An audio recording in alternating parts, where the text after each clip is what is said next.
போதெல்லாம் படம் பார்த்துட்டு ரிவ்யூ கொடுக்குற நம்ம இந்த வாரம் மே 1 சூர்யா நடித்து கார்த்திக் சுப்ராஜின் ரெட்ரோ படத்தை வெளியிட்டிருக்காங்க. அந்த படத்தோடைய என்னுடைய ஒப்பீனியன் எப்படி இருக்குன்றது தான் நம்ம இன்னைக்கான வீடியோவில் பார்க்க போகிறோம். வாங்க வீடியோக்குள்ளே போகலாம். ஒரு பெண்மணி அனாதையாக இருக்கக்கூடிய ஒரு குழந்தைய தத்தெடுத்து வளர்த்துட்டு இருக்காங்க. அவங்களுடைய கணவருக்கு இப்படி தத்தெடுத்து வளர்க்குறது அவங்களுக்கு பிடிக்கவே இல்லை. அதனாலேயே அந்த குழந்தை மேலே வெறுப்பு காமிச்சிட்டு இருக்காங்க. அந்த ஒரு பையன் ஒரு சில வயதானதுக்கப்புறம் ஒரு 12 வயசு அப்படின்னு வச்சுக்கோங்களேன், அப்போ சண்டை போடுறத பார்த்து வியந்து போன இவர் தான் பையன் அப்படின்னு சொல்லி தூக்கி கொண்டாடிட்டு இருக்காரு. ரொம்ப வருஷம் கழிச்சு அவர் பெரியவர் ஆனதுக்கப்புறம் அவங்களுடைய தம்பியோட சேர்ந்து வெட்டினரி ஹாஸ்பிட்டலுக்கு போகிறாங்க. அங்கே போனதுக்கப்புறம் தான் தெரிய வருது, ரொம்ப வருஷத்துக்கு முன்னாடி சின்ன வயசில் பார்த்தா ருக்குமணி தான் டாக்டராக இருக்காங்க அப்படின்னு சொல்லி ருக்குமணிக்கும் பாரிக்கும் காதல் மலர்ந்து 2 பேரும் திருமணம் பண்ணிக்கலான்னு திருமணம் ஆகிற அந்த ஒரு இரவு அந்த ஒரு பகலுக்கு முன்னாடி தரமான ஒரு சம்பவம் நடந்திருக்கு. இதன் காரணமாக தன்னுடைய அப்பாவுக்கும் மகனுக்கும் மறுபடியும் சண்டை நடக்குதா. இதுக்கப்புறம் இவங்க 2 பேரும் பிரிஞ்சிருவாங்க. யார்? ருக்குமணியும் பாரியும் 2 பேரும் பிரிஞ்சுட்டாங்க. மறுபடியும் அவங்க சில வருடங்களுக்கு பிறகு மீண்டும் இணையறாங்களா அப்படின்றதான் இந்த படத்துடைய என்டையர் ஸ்டோரி.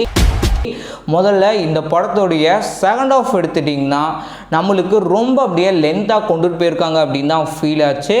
ஒரு சில இடங்களில் நம்மளுக்கு போர் அடிக்கிற மாதிரி இருக்கும். அந்த இடங்களெல்லாம் கிறிஸ்பாக கட் பண்ணி கட் அண்ட் ரைட்டாக படத்தை சுவாரஸ்யமாக கொண்டுட்டு போயிருக்கலாம். என்னதான் இருந்தாலும் படத்துடைய கிளைமேக்ஸில் பயங்கரமான ஒரு சீன் கொடுத்து நல்ல ஒரு கூஸ் பம்ப்ஸ் கிரியேட் பண்ணியிருக்காங்க. எல்லாத்தையும் இந்த நொடியோட விடுது. இந்த படத்துடைய செகண்ட் ஆஃபில் எதிர்பாராத ஒரு ட்விஸ்ட்டை கொடுத்து நல்ல ஒரு எமோஷ்னலை இந்த படத்தில் கன்வே பண்ணியிருக்காங்க. அண்ட் படத்துடைய கிளைமேக்ஸ் எண்டிங்லேயும் நல்ல ஒரு எமோஷ்னலோட இருக்கும். இன்னொரு பக்கம் காமெடி இந்த படத்தில் சொல்லியே அவனுங்க. ஏன்னா ஜெயராமன் அவர் வந்ததுலேருந்தே படத்தில் காமெடி தான் பண்ணுறாரு. ஜெயராமன் மூலியமாக சூர்யாவுடைய அந்த ஒரு டிரான்ஸ்ஃபர்மேஷன் ரொம்பவே அழகாக ப்ரெசென்ட் பண்ணியிருந்தாங்க. சூர்யா வழக்கம் போல் அவருடைய படங்கள் எப்படி பெர்ஃபார்ம் பண்ணுவாரோ அந்த மாதிரி பெர்ஃபார்ம் பண்ணியிருந்தார். நம்மளுக்கு பார்க்கும்போது ஒரு சில இடங்களில் எப்படி ஒரு அயன் படத்துலையோ இல்லை பழைய படங்கள்லாம் ஒரு மாசான ஒரு ஆக்ஷன் பிளாக்லாம் ப்ளே பண்ணியிருப்பார் இல்லையா. ஸோ அந்த மாதிரியே இந்த படத்துலையும் இருந்தது. ஆக்ஷன் பற்றி சொல்லவே தேவையில்ல. ஏற்கனவே நம்ம ட்ரெய்லரில் பார்த்துருப்போம். ஸோ பல இடங்களில் ஆக்ஷன் தான் ட்ரெய்லர்லேயே ஒரு ஹைலைட்டாக இருக்கும் அப்படின்னே சொல்லலாம். அதை வச்சு கூட நம்ம ஒரு வீடியோ கூட பண்ணியிருக்கோங்க. ஸோ ஆக்ஷன் பிளாக் சீன்ஸ் மாசாக பக்காவாக சூர்யா ஃபேன்ஸ் கொண்டாடுறது மாதிரி நல்லாவே இருக்கும். அதே சமயம் ஒரு ஆக்ஷன் பிளாக் ரசித்து பார்க்கக்கூடிய ஒரு ரசிகராக இருக்கிறாங்க அப்படின்னா அவங்களுக்கும் நல்ல ஒரு என்டர்டெயின்மெண்ட் மூவியாக இந்த படம் இருக்குங்க. அந்த படத்துடைய ஃபர்ஸ்ட் ஆஃப் ரொம்பவே சுவாரஸ்யமாக கொண்டுட்டு போயிருந்தாங்க.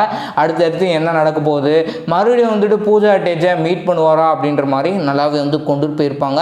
அண்ட் ஃபர்ஸ்ட் ஹாஃப்ல தான் கனிமான் கண்ணாடி பூவே 2 பாட்டும் கொடுத்துருக்காங்க. செகண்ட் ஹாஃப் எடுத்துட்டிங்கன்னா பாடல் அப்படின்னு சொல்லிட்டு பெருசாகவே இந்த படத்தில் கொடுக்கல. ஒரே ஒரு ஐட்டம் சாங் மட்டும் கொடுத்துருந்தாங்க. நம்ம ஸ்டே அது பார்த்துருந்தோம் இல்லையா. ஸோ அவங்களோட ஒரு ஐட்டம் சாங் இருக்கும்.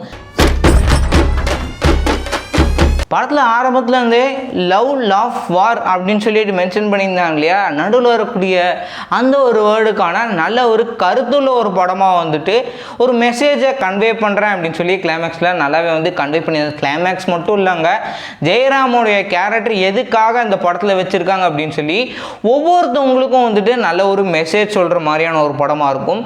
இன்னொரு பக்கம் பூஜா டேஜ் அண்ட் சூர்யா அவங்க 2 பேர்த்துடைய கெமிஸ்ட்ரி நல்லாவே ஒர்க்காக இருந்தது. அவங்களோட லவ் போர்ஷன்ஸ்லாம் ரொம்பவே நல்லா இருந்தது. ஏன்னா இந்த படத்தில் அந்த ஒரு லவ் தான் மெயின். ஏன்னா லவ்வுக்காக இதை விட்டுரு அப்படின்னு சொல்லிட்டு ஏற்கனவே கிளிம்ஸில் சொல்லியிருந்தாங்க. ஸோ அதுக்கான ஒரு நல்ல ஒரு ஸ்ட்ராங்கான ஒரு ஆக்ஷன் பிளாக் சீன்ஸ் ஆகட்டும் இல்லை ஸ்ட்ராங்கான ஒரு லவ் படத்தில் ப்ரெசென்ட் பண்ணியிருந்தாங்க. மொத்தத்தில் இந்த படம் எப்படி இருக்குது அப்படின்னு எடுத்துட்டிங்கன்னா ஃபர்ஸ்ட் ஆஃப் கொடுத்த அளவுக்கு செகண்ட் ஆஃப் சொதப்பாமல் அவங்க கொண்டுட்டு போயிருந்தாங்க அப்படின்னா படம் ரொம்பவே சூப்பராக கொண்டுட்டு போயிருக்கலாம்.